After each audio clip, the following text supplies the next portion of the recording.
Okay, now we have our signaling server in place. So it's time to create the RTC peer connection and start exchanging messages. But before, let's review what we've done so far. When the first user joins the room, it sends a create or join message to the signaling server. In the server, we count the number of users that are currently in the room, and depending on that, we return a different message. If there are no users in the room, the servers return are created. If there is a user, then it returns joined. And if there are already two users in the server, then it will return full. For our first servers, we are currently handling the created message. After receiving such message, we get the media devices and set the current user as caller. But what about the second user?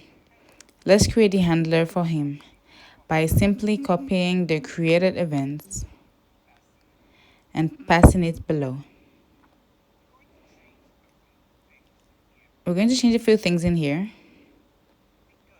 because instead of setting up the user as the caller, we're going to notify that the server that we're ready. The server in turn will notify the other users. So here the join, and in here we're going to make a notification, circuit emit ready, and we're going to send the room number. Now we need to set up our offer and answer mechanism and ICE candidates.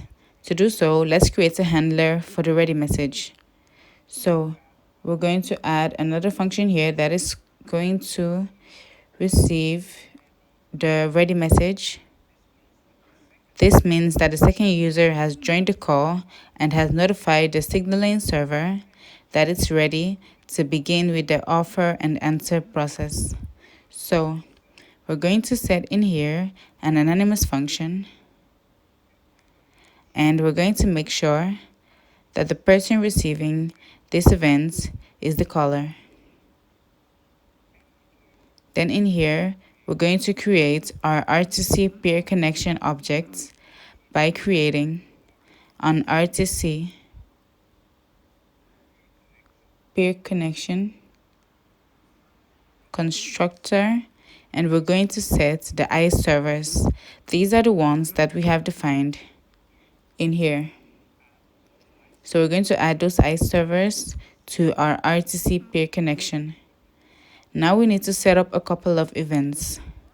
The first one is the on ICE candidate. We're going to talk about this event in a minute. For now, let's just set ICE candidate function. We also need to set up another event. This is the on track. We're also going to talk about this in a minute. We're going to set it by now to on add stream function. Okay, now we need to do a couple of things. First of all, because we now have the stream of the media devices, we're going to add that stream to our RTC connection. We do that by calling at the method add track, and in here we're going to access our local stream.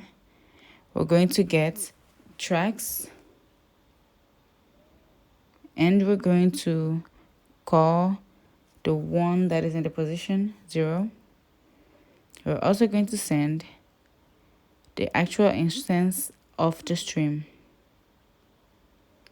We're going to do the same for the other track. Remember that we have a video track and we also have an audio track. So local stream get tracks. In this case, we're going to get the one in the position 1. Then we need to send the actual stream. Now we have already created our RTC peer connection. Now we're going to create the offer. And we do that by calling the function create offer. Now the create offer function returns a promise, so we need to add appropriate handlers. And what we're going to receive is session description,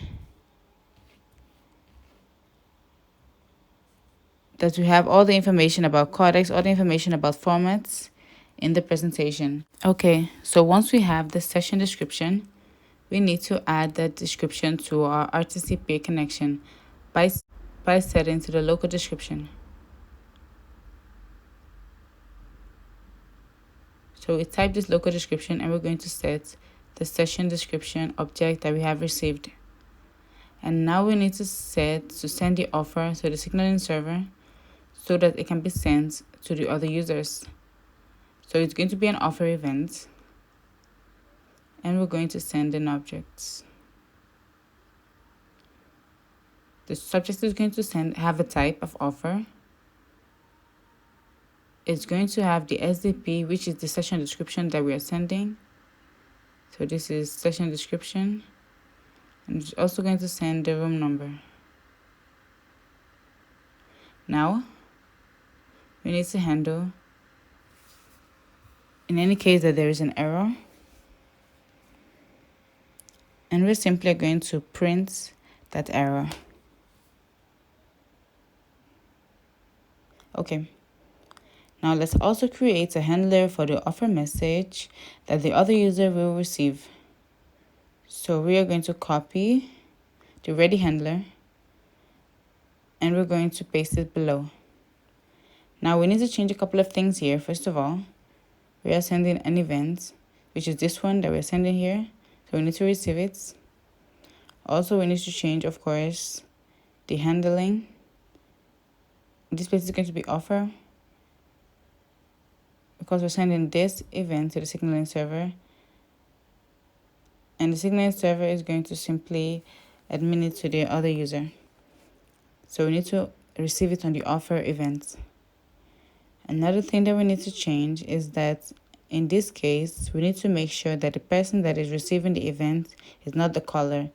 In other words, is the other user. We're going to add the not symbol here. And also in here, we're not going to create offer, but an answer. Create answer. There's another thing that we need to do.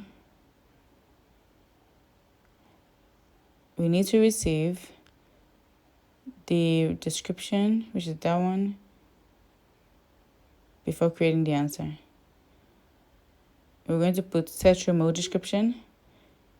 In here, we're going to create a new RTC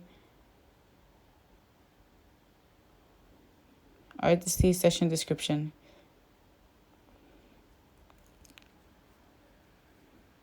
In here, we set the events, and have the create answer. And we're going to change also the type of message that you're sending. It won't be an offer, it will be an answer. So we change this accordingly. Okay. Now we need to create the answer message handler, similar to when we sent the offer. It's sent to the signaling server here.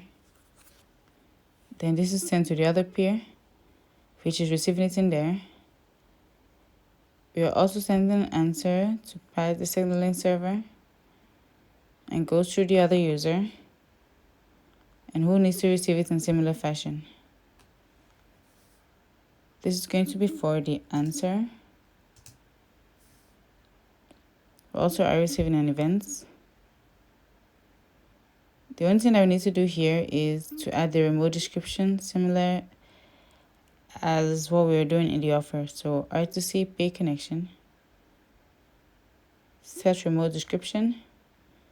In here, we create a new RTC session description, and we set the events. Okay. Now, the one thing that is missing here, we have our RTC peer connection, and we are already handling our offer and answer mechanism. So the next thing is the ICE candidates. However, before talking about ICE candidates, let's create one of the functions that we defined before in there, an ICE candidates, and also an add-on stream function. So let's define this function before talking about ICE candidates. This function is going to be about adding the remote stream that we have received to our web page or to our remote video elements. So function on add stream is receiving an event. We're taking here the remote video, the source object, which is going to be the same, or we're going to be equal to the event streams. Note the S at the end, because this is an array, and we're getting the one that is in the first position. And we're also going to set our remote stream, so we are able to manipulate from the console events. Streams, note the S, 0. Okay, all we need to do now is handling the ICE candidates change. So when you're ready, move to the next lesson.